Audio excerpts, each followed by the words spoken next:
Hundreds of Australian racehorses are ending up at abattoirs each year, according to a 2-year undercover investigation by the ABC. The explosive report makes claims of widespread acts of animal cruelty in New South Wales and Queensland for pet food and human consumption. The practice goes against Racing New South Wales legislation, which states all retired racehorses should be rehomed. This is of real concern.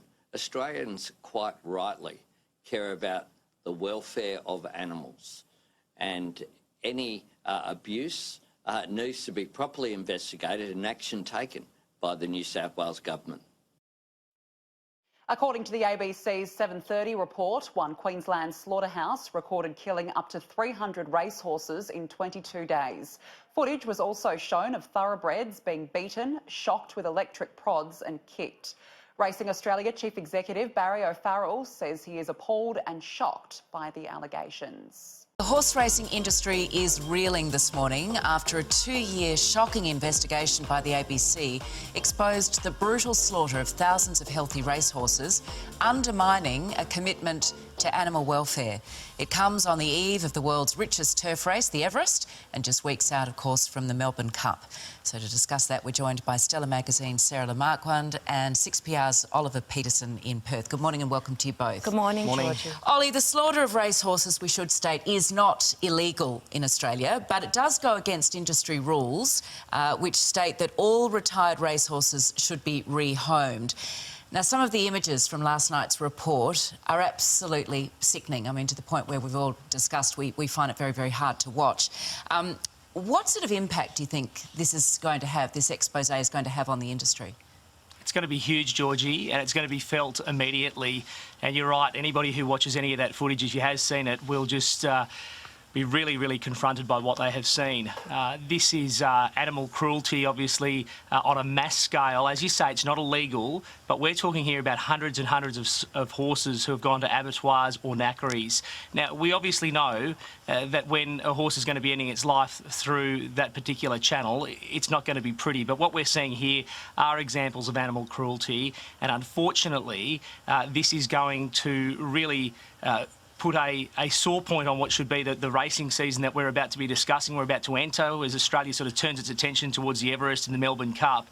There are huge questions. As we saw in the greyhound industry only a few years ago, these are huge questions that the racing industry can't bury its head in the sand about. We've already heard from officials in New South Wales, Victoria, Queensland that they have no knowledge about this. Well, they now know, and they now need to do something about it, because the general public will see this, they will be shocked by what they see, understandably, and they'll be demanding answers.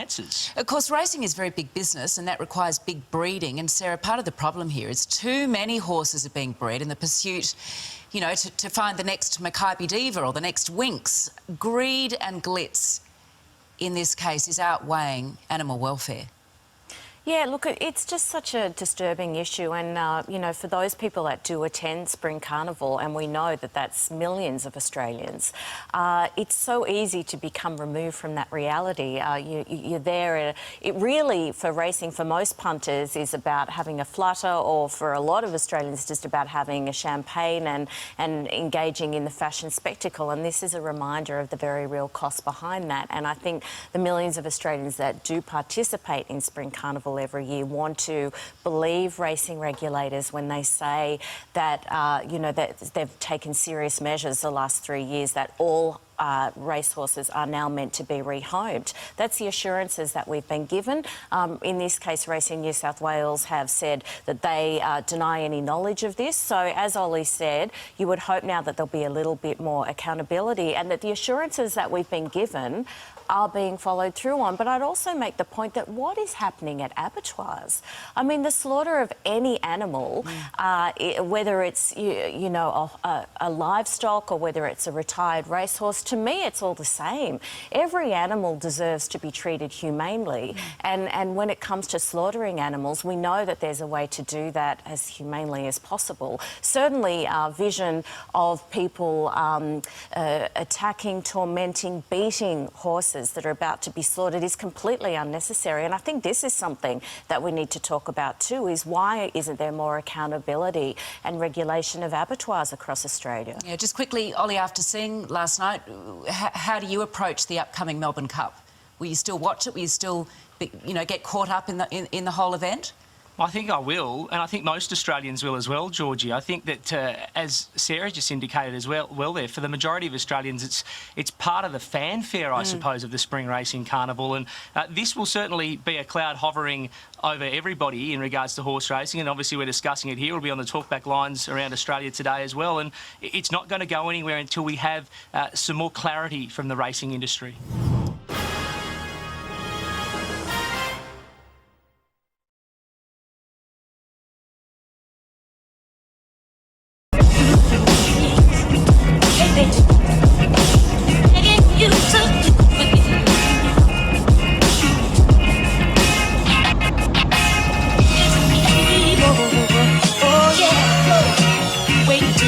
Forevermore.